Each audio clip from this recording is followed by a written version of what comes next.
Hari ini Hari Raya, sudah pastinya ucapan itu akan kami siarkan dari masa ke masa. Tetapi kami ingin mengalihkan tumpuan anda sikit sebanyak mengenai isu yang sebenarnya kita hadapi pada ketika ini. Sebanyak 20% daripada 1,200 buah hotel di bawah Persatuan Perhotelan Malaysia MAH berdepan tindakan menutup operasi sepenuhnya atau menangguhkan dalam tempoh 6 bulan susulan pandemik COVID-19. Dalam satu temu bual bersama Astro Awani semalam, Presiden Persatuan Perhotelan Malaysia MAH Halim Merikan berkata, tindakan yang diambil itu telah menjejaskan 6,000 kaki tangan industri terbabit yang terpaksa diberhentikan kerja atau mengambil cuti tanpa gaji dalam tempoh tertentu. Mari kita fikirkan dan juga kita diskusikan mengenai perkara ini dalam Aidilfitri ini. Jadi bersama saya melalui Skype pada ketika ini ialah Dr. Madeline Burma, merupakan penganalisis ekonomi. Salam sejahtera, selamat Hari Raya, salam satu Syawal. Doktor, apa khabar? Saya khabar baik, selamat Hari Raya. Doktor, boleh kita cerita? Stay home. Ya, dan bila kita bercerita mengenai industri perhotelan ini, tidak mereka antara terkesan paling teruk. Sukar untuk kita mencarikan jalan keluar bagi industri perhotelan. Dengan angka bahawa mengatakan bahawa 6,000 pekerja hotel bakal diberhentikan kerana pandemik COVID-19, saya kira angka itu lebih tinggi kalau kita libatkan juga dengan industri perhotelan yang bersifat kecil dan sederhana, IKS, dan juga berada di kawasan-kawasan pelancongan tertentu. Pada pandangan doktor, apa game plan yang kita perlu lakukan untuk menyelamatkan situasi dan juga menyelamatkan mereka yang terpaksa berhadapan dengan masa depan yang agak gelap? Okey, terima kasih. Ini satu berita yang bukanlah mengejutkan ya kalau kita nak lihat, because kalau kita dalam beberapa bulan kebelakangan ini sejak adanya penularan COVID dan juga langkah MCOC ataupun arahan kawalan pergerakan yang bersyarat ini, kita memang mendengar bagaimana adanya usaha untuk memberhentikan pekerja. Tetapi kerajaan telah pun melancarkan 3 pakej rancangan, dan ketiga-tiga pakej ini memang memberi perhatian terhadap satu, isi rumah, kedua ialah pekerja yang bekerja di IKS.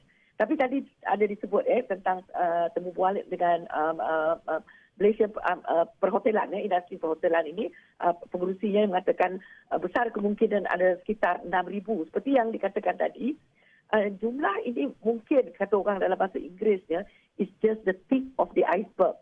Maksudnya kalau kita hanya mengambil hotel yang besar-besar, ini lebih sukar lagi kalau kita ambil lagi jumlah yang kecil-kecilan yang menggunakan hotel yang bersaiz mungkin 1 bintang ke bawah. Kalau ada 1 bintang ke bawah, biasanya 1 bintang itu lagi saya rasa memang mereka tidak dapat beroperasi. Jadi bagi saya, memang pakej rancangan ini hanya sesuatu yang bersifat sementara. Dan kita sudah ada pun 3 pakej rancangan.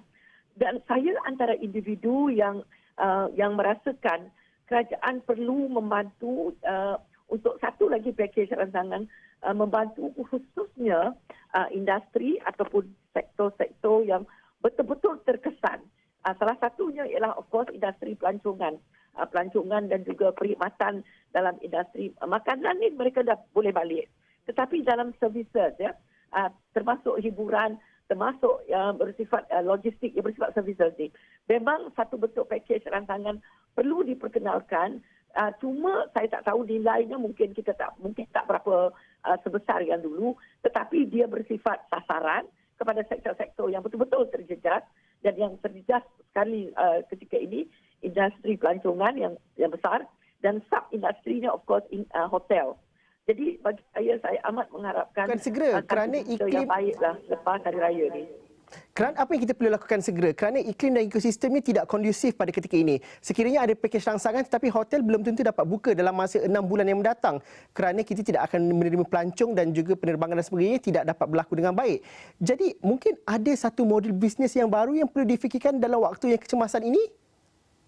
Okey, memang ada pun yang mencadangkan, sebab isunya, masalahnya sekarang, kalau kita lihat ada juga hotel yang digunakan oleh kerajaan untuk kuarantin sampai bila pun saya pun tak tahu sampai habis. Okey, satu lagi yang perlu difikirkan macam sektor-sektor yang terjejas ini, mungkin mereka tidak perlu memberhentikan pekerjanya dulu. Memang mereka terpaksa menangguhkan sebab kalau kita lihat kalau di negara di Eropah, satu langkah yang dilakukan khususnya di kalangan negara European Union apa yang mereka melakukan ialah mereka membuat satu perjanjian antara mereka sendiri. memang mereka tidak membuka seluas-luasnya kepada pelancong daripada dunia, tetapi industri dalam, contoh di Malaysia kita galakkan domestic tourism. Waktu inilah waktu yang terbaik, beri diskaun yang terbaik. Memang kita tidak akan membuka seluasnya dalam masa yang terdekat, dan pada masa yang sama juga mungkin bekerjasama negara ASEAN yang lain, sebab negara ASEAN juga terjejas. Jadi kita reciprocal, ya, maknanya kita bekerjasama, kita bantu, saling membantu. Selain daripada itu, saya rasa memang hotel terpaksa memikirkan satu langkah yang really di luar kotak, dan saya rasa macam mana sekalipun kerajaan perlu campur tangan dalam urusan ini. Itu pandangan saya.